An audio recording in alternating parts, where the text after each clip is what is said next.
নিভৃত ছোট গ্রামে বাস করত রাশেদ নামের এক কিশোর। রাশেদ ও তার পরিবার খুবই দরিদ্র ছিল, নুন আনতে পান্তা ফুরানোর মতো অবস্থা। কিন্তু অভাব থাকলেও রাশেদের চরিত্রে কোনো খাত ছিল না।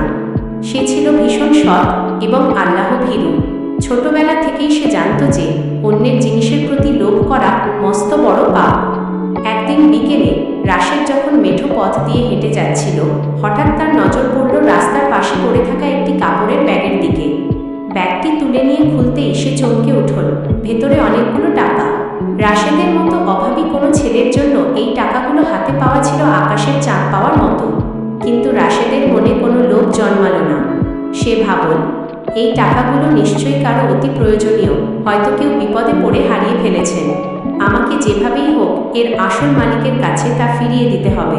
পরদিন সে এলাকার মসজিদে গিয়ে ঘোষণা দিল যে সে একটি টাকার ব্যাগ কুড়িয়ে পেয়েছে, যার ব্যাগ সে যেন সঠিক প্রমাণ দিয়ে তা নিয়ে যায়। কিছুক্ষণের মধ্যেই একজন ধনী ব্যক্তি সেখানে ছুটে এলেন। তিনি ব্যাগের রং এবং ভেতরে কত টাকা ছিল তার নিখুঁত বর্ণনা দিলেন। রাশেদ নিশ্চিত হল যে ইনিই প্রকৃত মালিক।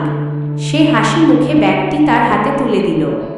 ধনী লোকটি তার হারিয়ে যাওয়া সম্পদ ফিরে পেয়ে যেমন অবাক হলেন, তেমনি রাশেদের সততা দেখে মুগ্ধ হলেন। তিনি খুশি হয়ে রাশেদকে কিছু টাকা পুরস্কার হিসেবে দিতে চাইলেন, কিন্তু রাশেদ সবিনয়ে তা প্রত্যাখ্যান করল। সে বলল, আমি কোনো পুরস্কারের আশায় এটি করিনি। আমি যা করেছি তা কেবল আল্লাহর সন্তুষ্টির জন্য করেছি।